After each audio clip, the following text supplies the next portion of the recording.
right, what's going on, everybody? It's Cameron Hunt here with the American Deciding Factor. Today we are going to be talking about the Crown Act and, well, one, what it stands for, what's its purpose for the bill, and why you should care about it. Because even though it seems so insignificant right now, with everything else going on in the world, not only in the world but in the United States, like with Ketanji Brown Jackson's hearings and a load of other stuff. This is really important, and we need to talk about it. But yeah, without further ado, my name's Cameron Hunt. I'm Isaiah Woodie. This is the American Deciding Factor.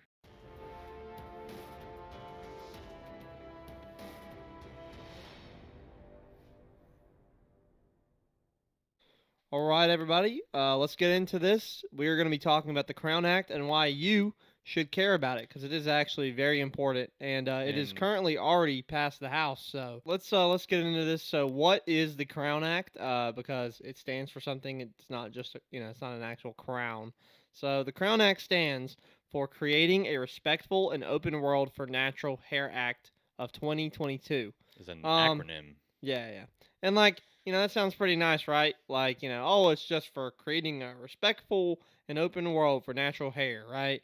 Um, and without reading like too far into the bill and just seeing it on the surface level, like it seems fine, right? It looks more like political theater, like, oh, we just want to show our support. Like, there's some Yeah. bills like that that are like, oh, we just want to show our support for, like this group or whatever it may be. It's like a proclamation. But if you start to really flip through the pages of this bill, through the sections, we're gonna see where it gets more malicious, where it gets like very like darker.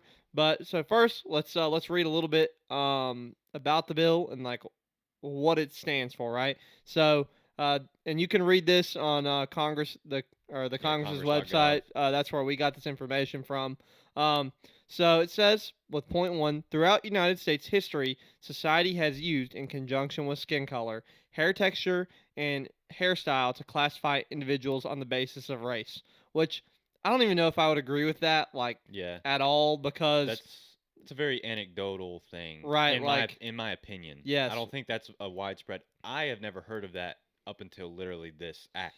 Like yes, like it's that. never something I considered. I totally disagree with the premise of that, but that's what the bill says. Number two, so it says, like one's skin color, one's hair has served as a basis of race and national origin discrimination.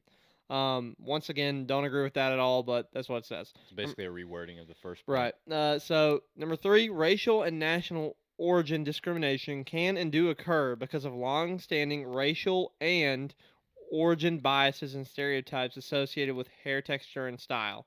So it's like the same thing. It's saying that it's happened for long periods of time, right? Okay. Sure.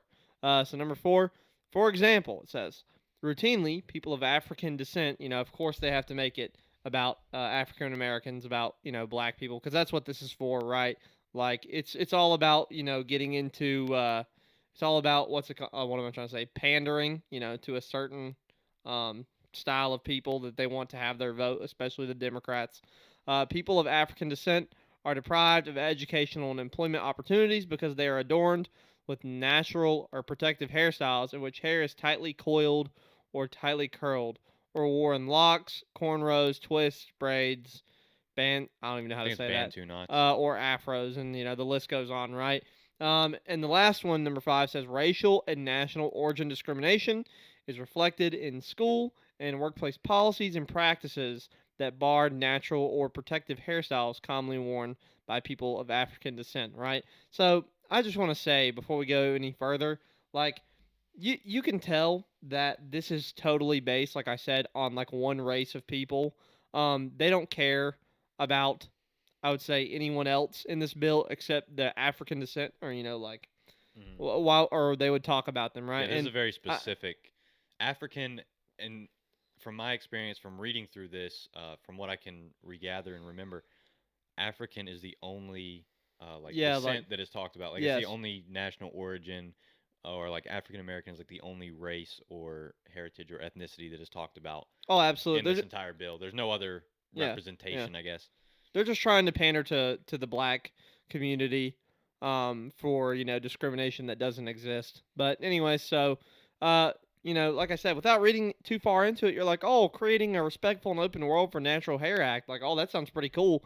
But we can already see that not only is it only really talking about one race, but also it is like, it is very in depth. Like, obviously, this whoever wrote this, which I didn't care to look that up, I should have.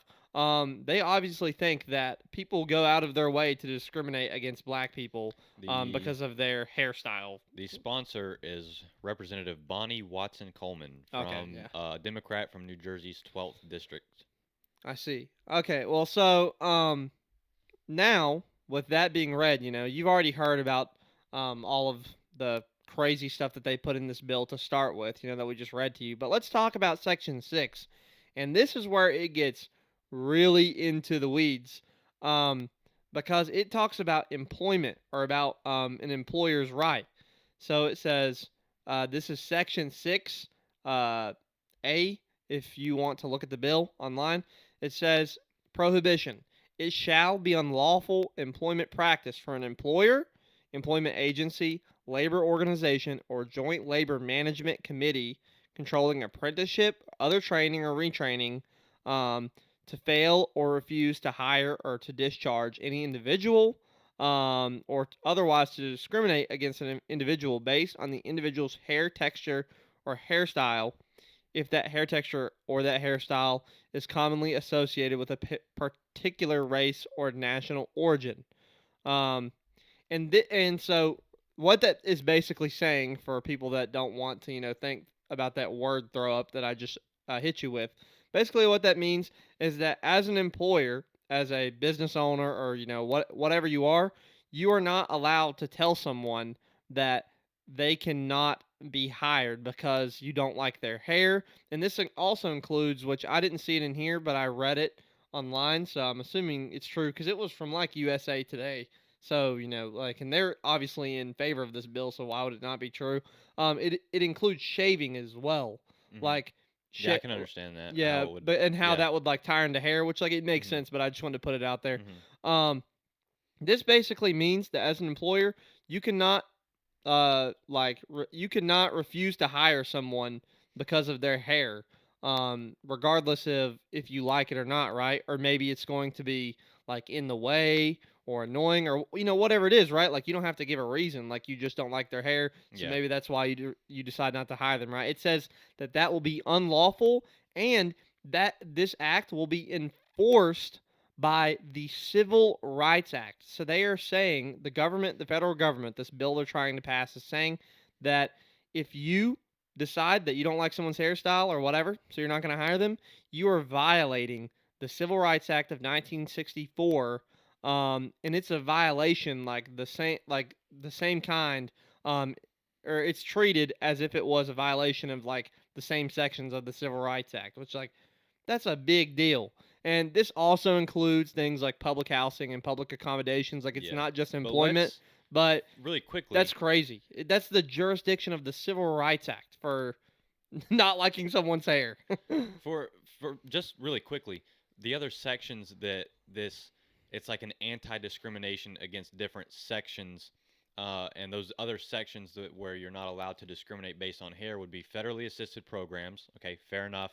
I think Americans as a whole agree that like your hair it doesn't really matter that much, so I don't think we would give our money to people who are going to sit there and pitch a fit about someone's hair. Fair enough, whatever. Housing program, your hair has nothing to do with your freaking house. So there's no reason to deprive someone of a house based on their hair, whatever. Like all these other sections, public accommodations, there's no reason to not let someone into a restaurant because of the way that their hair looks, whatever. Like all these other sections are excusable to a point because it's like you're not depriving someone or like there's no reason to deprive someone of such a basic like no like nonsensical thing uh, just based on their hair. But when it comes to employment, the reason that we pick out employment and the reason that this is the section that we're specifically focused on is because as an employer, you set the standard for your business. Like you are supposed to be the one who sets the standard. You are supposed to be the one who sets the image for your business, and you as a business owner specifically get Yes. to curate what that looks like. So Yes. regardless of how you want to do that and whether that's a moral or immoral practice. If society deems that what you're doing is immoral, more than likely they're going to boycott you and it's going to be bad for business. So that's another place where the free market can just kind of do its own thing and figure itself out.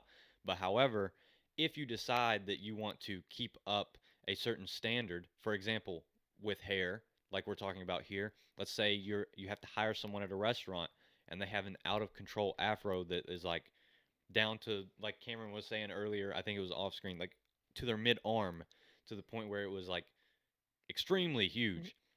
You might would They could tell come them, after you. yeah, you might would tell them, hey, this is a restaurant, like we don't want hair getting in people's food. We kind of have this thing where you got to keep yourself well trimmed, just to make sure that you can at least wear a hairnet or something to pin your hair back so that you're not getting it in the customer's food. Because if you got it in the customer's food, it would be bad for business. It would look bad on us. We don't want that happening. If you say that as an employer now, Subject. you can be subject to the Civil Rights Act of 1964. You can be come after and shot down and basically, yeah, Fined, fined, whatever. prosecuted, whatever, right? Well, yeah, whatever, because of the Civil Rights Act of 64, or with the same jurisdiction as the Civil Rights Act of 64. Right. And it's not even like, like you said, you might not even be, you're not being racist at all, right? Because that's what this bill is about, like, trying to stop racism of your Yeah, of hairstyle or whatever, like race discrimination. But it could really be just like, I don't like your hair, so you need to trim it, or you're not going to have a job here. I'm not going to hire you. Or it could be something like Isaiah said, it could be a health standard, and that person could be like, oh, well, I think they're being racist, so because of that, I'm going to come after them, right? Using the Civil Rights Act as my proof. Like, oh, look, look what I have. So this is a broader point though, and Isaiah kind of touched on it, but I want to talk about it for a second. Is that um, is it really your business? Like, let's ask this question: is it really your business? Is it really your private business? Quote unquote private. If you aren't even allowed to not hire someone because you don't like their hair, like in our opinion, right? Like that's fine. Like if you don't like someone's hair and they refuse to change it, then that's okay. Like they don't have to. You're not forcing them. But however, like you don't have to hire them yeah. because you don't like it, and It's that's this okay, and that's idea. fine. It's this idea that the employer and the employee have to make a deal that is profitable or that is beneficial to the both of them. And if they're Yes. unwilling to meet to the terms of that deal, then they don't have a deal. Yes. But asking this question, right? Like, if they're going to prosecute you or come after you with the Civil Rights Act because you don't like their hair, then what is next? Is next going to be something like you can't not hire someone because of the color they paint their nails or toenails? Like, is that going to be racist? Oh, well, I paint my nails black and brown because it's, well, it's a sign of respect for my elders or, like for my people from where I come from. So if you don't let me color my nails that color, then you're being racist to me. I mean, is that what it's going to come to? Do we need to start policing things like that? Or, the language someone speaks? Oh, well, if you don't hire me, even though I only like talking in my native language, and you require people to talk in English here, um, if you don't like that, then I'm going to come after you because that's racist, right? Like, where does it end, right? And the broader question is: it really your business if the government gets to tell you every decision to make regarding hiring and firing or promoting or whatever it may be? If they can control, they being the government, the federal government or whoever, I mean, it doesn't even have to be the federal government, can control who you hire, how long is it until they intrude on other parts of your quote unquote private business, like your profit or your business decision making, right? Like, those are the questions we have to ask. And that's why talking about this Crown Act is so important because at surface level, it's like, oh, no big deal. But you really get into the weeds and you're like, holy crap, they are controlling like to the T what a private business does, how they hire or whatever, just based on some some fallacy or whatever it is of, oh, well, this might be racist, so we need to protect it. Yeah. And I mean, kind of like I said earlier, if, like, for example, these entities or whatever, these establishments that are getting federal funds, if that's something that the federal government decided to say, hey, if we see an area where people are being quote unquote discriminated against because of their hair, whatever standard that is to you, uh, if the federal government says, hey, we just want to pull our funding for that, then sure, whatever. Like, I don't think a lot of Americans would be mad at that because, number one, that's in the federal government's jurisdiction to do with Right. the money that they've gained through tax revenue. And I don't think that with that being, that money would actually be the people's money of America, and I don't believe that they would be very upset because it's like, okay, fair enough. Like, someone said they don't like their hair. That's a pretty petty argument, so whatever. Just if they're going to be that petty, just pull their funding. Sure, whatever. But It's the the fact that fit it that we're intrudes on a making, private yeah, the business. fit that we're making here is that when it comes to your private business and the standards that you want to uphold in your establishment, the business doesn't get the federal government does not get to legislate your business decisions. That's what we're trying. That's the chord that we're trying to strike here. Yes. Is it really? That's the question we have to ask. Is it really your business if the government gets to control who you hire or whatever it may be, right? Regarding your business. And we could, we'll do it in a later podcast about like, this goes all the way back to things like the Civil Rights Act, which, I'm not necessarily against, but also it's the idea if you truly want to have private business, then why does the government have a say in topics regarding this? But yeah, I mean, if you don't have any other words, that's about it for me. Yeah, I'm pretty much good. I was thinking of something just a second ago, but not. Yeah, I mean, just tell if someone asks about this, and hopefully you guys have a little bit more information now. Um, this is a big deal, but it's just kind of being passed under the table because there's other big deals going on right now, like the Supreme Court nominee in Ukraine and the budget or whatever it may be, right? So, thank you guys for listening so much. This has been another awesome episode of the American Deciding Factor. My name is Cameron Hunt, I'm Isaiah Woody. and we will see you guys next time.